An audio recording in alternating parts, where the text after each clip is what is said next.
It's time for Ask Your Auntie, the show that gets real with teen girls about life. They ask, and we answer with tea.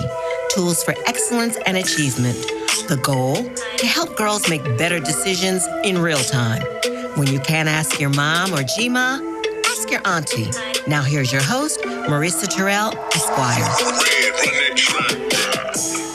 Got questions? Ask your auntie. I'm Marissa Terrell, but you can call me Auntie M, and I'm director of the High Tea Society Foundation and host of this podcast, Ask Your Auntie, where we provide teen girls with reliable answers to their questions. So let's meet our guest for today. Hey, Auntie Morgan, what's good? Oh my goodness, I'm in auntie status. Hey y'all, Yes, how's darling, it going? Welcome to the Auntie, right, Play Auntie world, okay? So you want to tell our sugars out there, how did we meet? Oh my goodness. So we met in law school, Howard Law. Yes, I came to Howard Law 2018, and I think I was in your class right before the pandemic? Oh, So it had to be like late 2019, Okay. maybe. 2019 going into 2020. Uh-huh. That's how we met. That's You're my how trademark we met. professor. Morgan was in my class. It was the IP, a trademark clinic, Yes. U.S. Patent and Trademark Office clinic. And I was so happy to be there, serving as a supervisory attorney. And I got a chance to hang out with Miss Morgan. And what an interesting student she was. Thank you for calling me interesting. I try. But you're also a model. So not only a lawyer, graduated from Howard Law School, but also a model working all over. And you know, all of our sugars out there, everybody wants to be in fashion, or they want to be in entertainment. Look. They want to be in music. So how did you fall into modeling, and what are you doing with that? Wow. So I've actually, flirted with modeling for a lot of my life. So I did mention before, I went to Barbizon. Barbizon. Does anyone out there remember Barbizon? Look, she's calling me an auntie. I'm aging myself. Barbizon modeling school. I did Barbizon when I was 13. It was a great experience. I think in hindsight, I definitely got some great skills, but nothing beats just getting into the industry, sticking your foot in the water. So I did that when I was 13 and then pivoted and was like, hey, actually, Mom, Dad, I want to be a ball player. So I went. Okay. Yeah. I was back and forth. Grew up playing a lot of basketball. So you could have been in the WNBA and doing the fashion walk through the tunnel and all that. Maybe. Shout out to Angel Reese for doing both. I didn't have quite that much talent. But no, I went back and forth with fashion. So I would say when I was a teen, I did some, again, freelance, editorial, time for print stuff. Did that when I was in college as well. And then a few years ago, when I crossed that, third decade, I said, you know what, I'm going to do this again. I'm going to try again and really try to pursue it. And so that brings us up to today. I love this because you've got to follow your dreams. I don't care. Whatever they are. Look, if it excites you, you got to get it in. So that's impressive. We have more opportunities today than you ever have. And we can talk about the internet and the upsides and things that are more challenging. But with the internet today, you have more access to most industries, period, than you ever did before. Right. Access to them, access to the folks who are leads in them. You can send them messages you never could get anywhere near those people before. So more this visibility. Is all very exciting. Okay. I know that another point of contact for us is Vintage and Charm, which is one of my favorite vintage shops in DC. This is run by Lynette, and Janelle is over there also doing some styling. So shout out to them. Yes. They're wonderful owners at our boutique in Anacostia Art Center. And we are open Tuesday through Sunday, 12 to 6. Okay, come see us. So we are a Black-owned, woman-owned secondhand boutique. Okay. We focus on, everything is secondhand, couture fashion, high fashion. And we have certain people on our team that are designers and they upcycle clothes. Yes. So you come in and you get pieces that are one of one all the time. Love it. Okay. But you also, went through law school. When did you even sort of contemplate? You've got all of these other wonderful skills. How did you decide to go to law school? Was it related to the fashion or related to the modeling? They were never really intertwined. Let's see. So I don't know if you know this about me. So I was in the Peace Corps. I don't know that. My mom was in the Peace Corps. That's amazing. Where did you go? I lived in Morocco. Morocco. I lived about an hour and a half outside of Marrakesh. Morocco is a place that suits you. It was amazing. Hopefully, I'm going back next year because I got a friend who's getting married. So it was an amazing time. But I had been, I was like the sister with her fists in the air on campus. I went to Rutgers undergrad. So I graduated in 2012, and a lot of my life had just been through like politics and activism. And I was in the Peace Corps, came back home mid-2016, and Hillary Clinton and Donald Trump were running for president. And it was just this whirlwind of political fervor. Yes, it was. I'm a very progressive person. So, I was working at the time actually for Color of Change. And, they're an anti-racist platform. It was an amazing experience, but unfortunately, I saw a lot of things in our country that I didn't like. And I realized that in all the political campaigns I had worked on, all the protesting that I was doing, I still didn't know the law in a way, in an intimate, in-depth way that I wanted. Right. So I said, okay, I feel like I've always been leaning towards law school, so let's see what happens. From a social justice perspective. Yes, that's the long way. That's the long way of saying that. And then I got into Howard. Sense. So, understand. Yeah. Well, that's fascinating. I never knew that about you, so thanks for sharing that.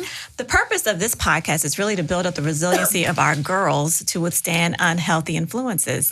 Now, how do we do that? We share stories from high school, and we answer questions submitted by teen girls. So I want to move into our Q&A section of our program here. Okay. But before we go ahead and ask Auntie Morgan a question, let's get to know her a bit better, because say it with me, you cannot take directions from someone who is lost, right? So to all our sugars out there, we're going to take a moment and get to know our Auntie Morgan.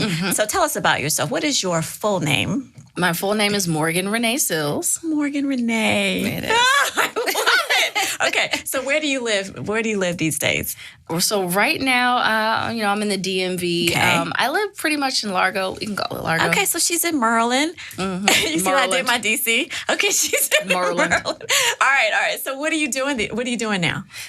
So I'm currently a contractor at IBM. Okay. And then, of course, I work one day a week at Vintage and Charmed. Nice. So we know exactly where to find you if we have a question. Okay. All right. So what do you do for fun, though? That's work. Well, I guess the fashion, the retail part might be kind of fun. What do you do? What else do you do? It is fun. I'm an avid thrifter, and this will keep coming up. I love secondhand fashion, but I like thrifting. Honestly, I am a sci-fi nerd, so I do read a lot of books.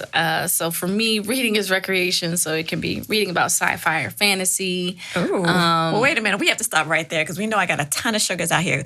One book that you love. What's your favorite? I mean, I was into Mama Day. I liked Octavia Butler. Yes, all that. Octavia. Gloria Naylor. What are you into? Goodness. So a book that actually I read when I was overseas in Morocco, The Inheritance Trilogy by N.K. Jemisin. Really? Look up her name. I want to say she is a sociology professor, and this woman can write, and she continues to crank out books like one book a year. Gosh, I just love when people can do. I want to be able to do that. I mean, I would love to write one day, but that's another story. That's another story. She wrote "The World We Make," the world we make, and the city we became. Excuse me. So look up N.K. Jemisin. She's a fabulous writer, and again, I love Afrofuturism, and she does write a lot of that. Ooh. And then Nindi Korafor, I believe that's how you pronounce her last name. She's Nigerian American. She wrote the book Binti. So they write different, they build different worlds, and they have a way of looking at Black people and Black women and our futures and our possibilities. Love that. Yes, more of an that. inventive way. So yes, those two people. I think that when it comes to visualizing ourselves as a people, or even as just women, just trying to navigate here and now, it's so wonderful to be able to see creatively what's possible with your imagination. I think that's what frustrates me listening to some of our entertainers now, our rappers, our singers. It's just like they're so stuck in the present time that they can't even dream bigger than being a dancer or somebody's girlfriend. Like, I want you to paint me a picture. If you could have anything, what would it be? Ooh. You know what I'm saying? Are you going to own the club at least? Like, what is happening? I think a lot of people do get stuck in that there's a formula, and we know like entertainment is an industry, it's a business, right? And so I feel like once they hit a formula, once the industry hits a formula, that's where it stays. They think it's a moneymaker. There's an enormous amount of pressure for everyone to emulate that. So yeah. Excuse me. I'm gonna age myself. AunTea Morgan. One of my favorite femcies of all time is Lauryn Hill. Yeah. And I think it's because she kind of existed in multiple spaces and did different things. Yeah. You know, she had that ingenuity. Again, right now, vocabulary. She's educated. She was very educated. And there's some people that have, if you look at like Queen Law, her career, just where she came from to where she went, the things she's done with acting now and music, and she's released whole R&B albums, and people don't even know it. She just has this really rich career, and it's like if you can dream yourself into being these other things, manifest. Yeah, but that I would agree. There's a formula that a lot of people follow, and people kind of lose their uniqueness. It's like everybody looks the same. So. Right. This is true. This is their internets. Okay. All right, let's talk about teen life. Morgan in high school. Where did you go? So I moved around. I went to high school in Louisiana for a couple years, which was Parkway High School. Shout out to Bossier City. And then I graduated from Gwynn Park High School here in PG. Okay. Big schools? Co-ed schools? They were both co-ed. So Parkway was at least 1,000 people. They might have been comparable in size. I can say it was different. So Bossier City is a city, but it was like maybe 600,000 people. So it was more rural. It was predominantly white. Okay. There was a Latino population, Black population. And again, I lived around an Air Force base. Okay. Coming up to PG, where, it's a historically Black county, just the culture was very different. Going to Gwynn Park, it was a very different school. And definitely in terms of like the things that were available to me and what I could study, unfortunately, Gwynn Park, it was, I would say, a bit under-resourced. Again, I had an amazing experience there, met some great friends, some great educators. But, it was going through challenges at the time. So it was a very interesting experience. Mm-hmm. I learned a lot of life skills, a lot of social skills from both places that are like irreplaceable.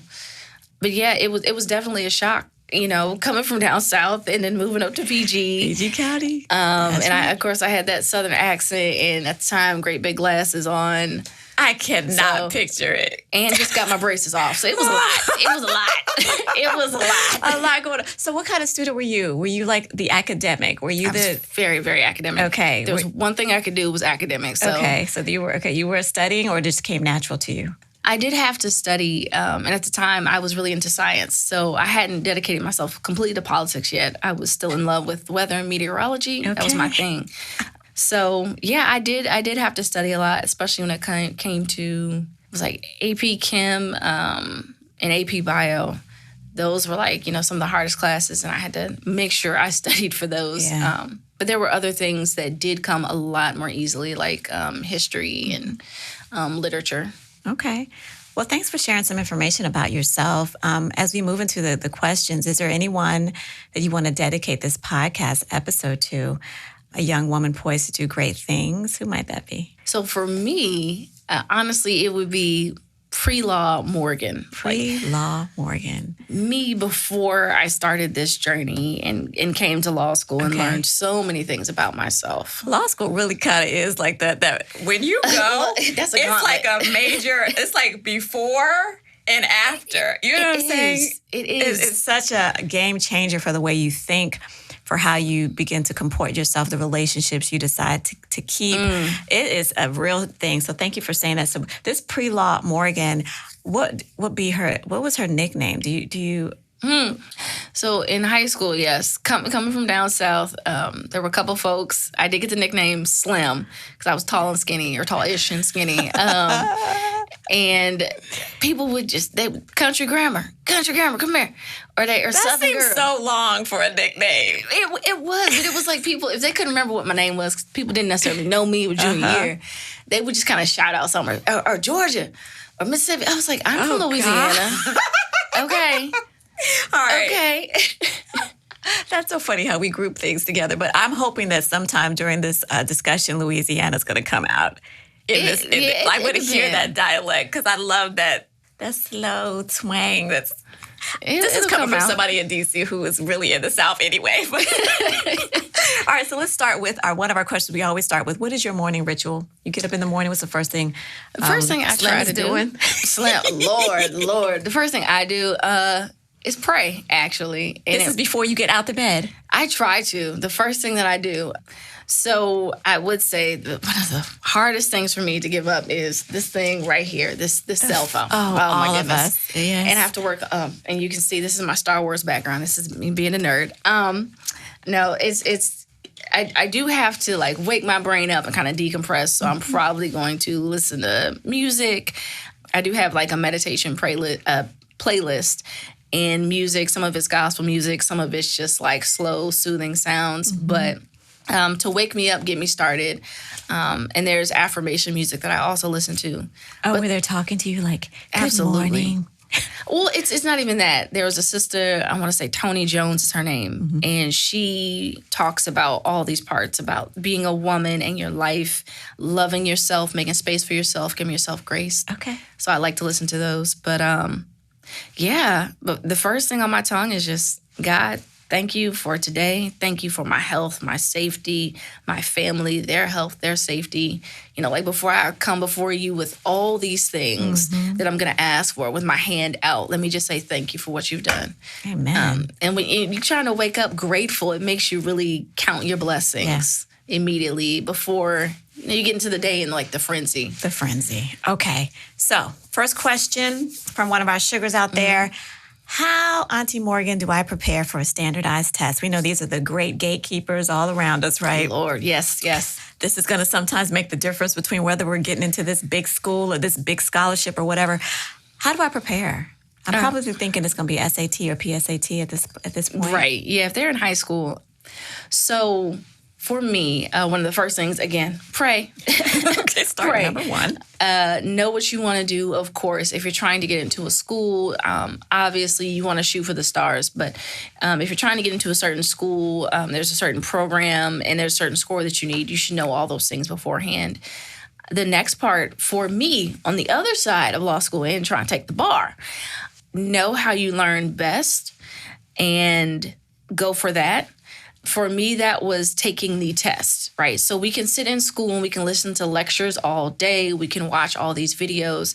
But I can remember when I took the LSAT, which is like the test you take before law school to get in, when I took the SAT when I was y'all's age, and when I took the ACT when I was a bit younger, because that's what we took down south. We had to take practice tests. So if the skill that you need isn't to listen to a lecture, it's not to watch a video. If the skill that you need is to answer a set of questions, if they're multiple choice, if they're written questions, practice that over and over again. And, as for being around other people, sometimes that works for some folks. For me, I found out I can review with other people, but there's nothing compared to sitting down and answering the questions by yourself and making sure that you understand. So, I would say practice the actual test. That's right. And these tests we know can be expensive, right? Sometimes they're expensive to get. The books are not cheap, but you know where you can go and get them for free? The public library. Yes. They are right there with the answers. You can sit right there after school. Say you're going to spend 1 hour, 2 hours. We now even have all these wonderful websites with these, like they have sample tests up there that you can download for free. So that's what you want to do. I think that's what I finally realized after taking standardized tests my entire life and being a nervous wreck, throwing up before I take them. I'm going to be stressed the heck out. I was like, oh my God, this is going to determine whether I could go to law school. Oh, I was stressed. But I found that the more times I took it and the higher my scores went when I would take the practice ones, I wasn't as nervous when I would go.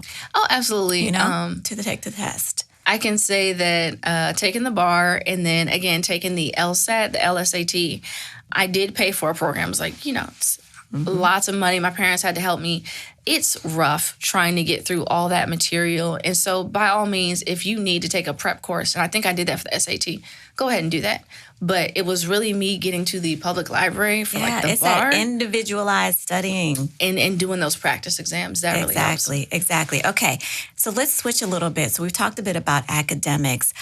What is beauty, Morgan? I'm looking at your beautiful face. Oh, thank you. Blemish-free. Just la. Okay. But what's beauty? So here we have like a sugar out here. She's in high school. Maybe she's looking at all these superstars and how glamorous they are. And then she's like,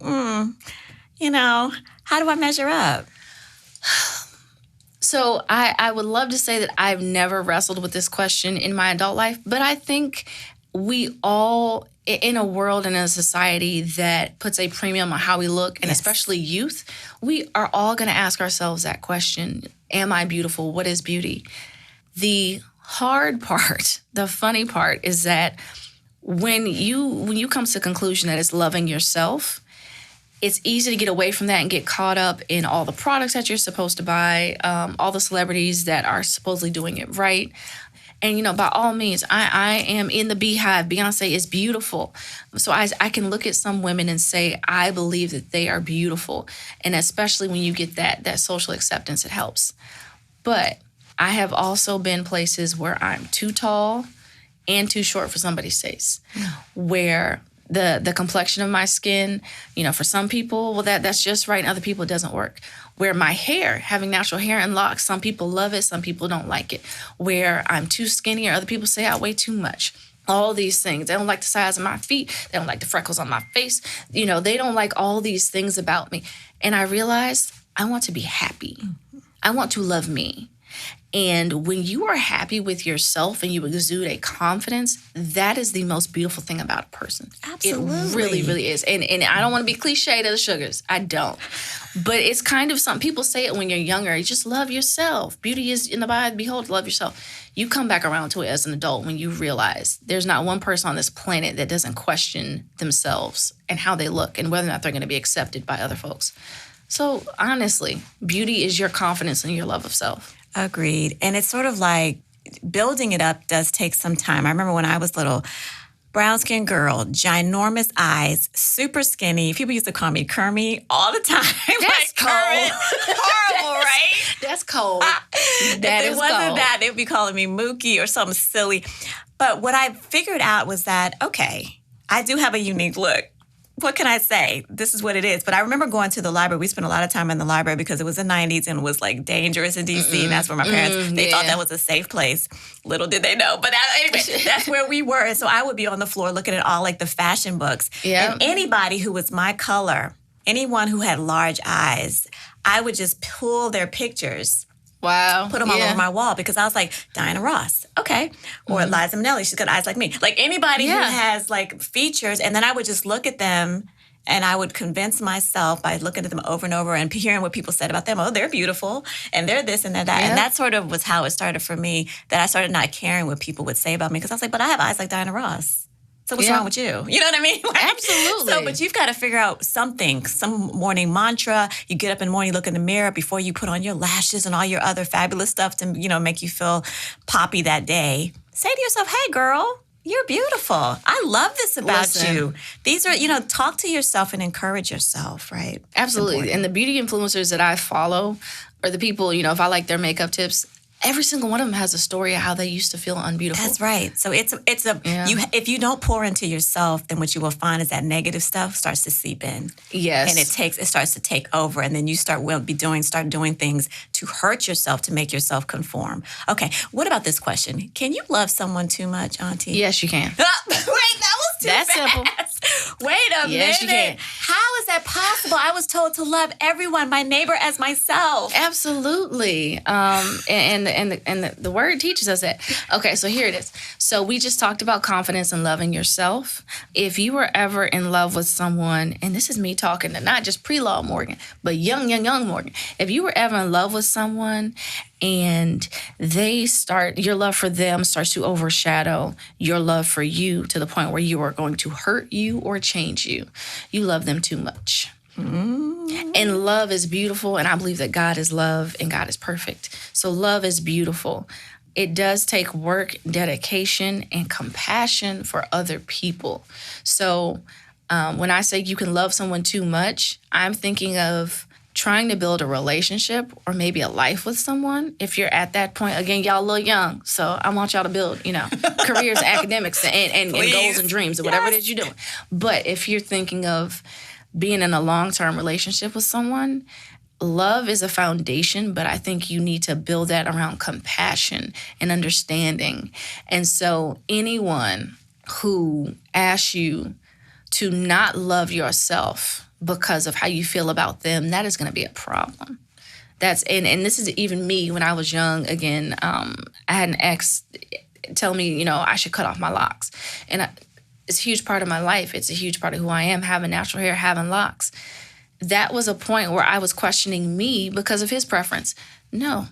Even though I really love you, I have to take care of me and love me first and primarily in order to love somebody else truly. So, yeah. Amen. I love that you said that and I love that you gave an example. Because that's really where the rubber meets the road, right? This goes when people are asking you to change something about yourself or to go someplace that you're not comfortable, right?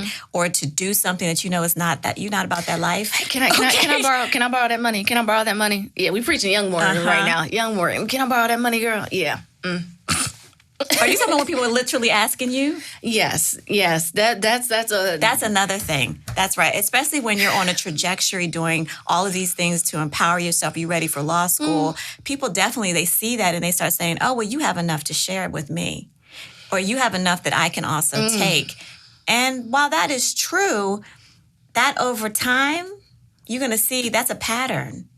You have to watch those things. And again, talking to young women out there, it's when you tell, I got to be that ride or die. I got to do for him. I got to be down. Look, when you get to a point where you're like, I love me, so I won't let you hurt me because of what you want. I have to love me. I love who I am. I love where I'm going. I love what I want. I love my plan for my life, the plan God has for my life. So anything that's going to take away from that or to diminish who I am, my sense of self, that's a problem. And it does. It takes time, maturity, and some hard lessons. Ooh, to get there. But thanks to God and to His Spirit and all, when we let go of the things that are hurting us or that are problematic, God will fill the void with something better. Yes. He always does. I can tell you that from experience.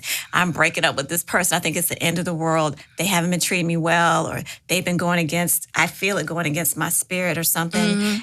I have to let them go. And then, there's a period of quiet time when I might be by myself, but the next person, I'm now stronger for them. I'm better able to deal with it. And it's opens up. But you got to unclench your fist to get that blessing. It's better on the other side, but you got to be ready to get there. You got to get there. Okay. Well, we have gone to the mountaintop today. Yes. Thank you, Auntie Morgan, for sharing your tea with us. Growing up in D.C. is hard, sugar, but you don't have to do it alone. Join us every week for reliable answers to your questions. I'm Auntie M, Director of the High Tea Society. If you have a question for us, go ahead and DM us at High Tea Society INC. And if you want to donate, we love that too. Text Purple Tea, one word, to 44321, and you can make a donate just like that. We have the tea to help girls succeed, tools for piping excellence and achievement. Piping hot. You've been listening to Ask Your Auntie with your host, Marisa Terrell, Esquire. The transition from girlhood to womanhood can be difficult without guidance.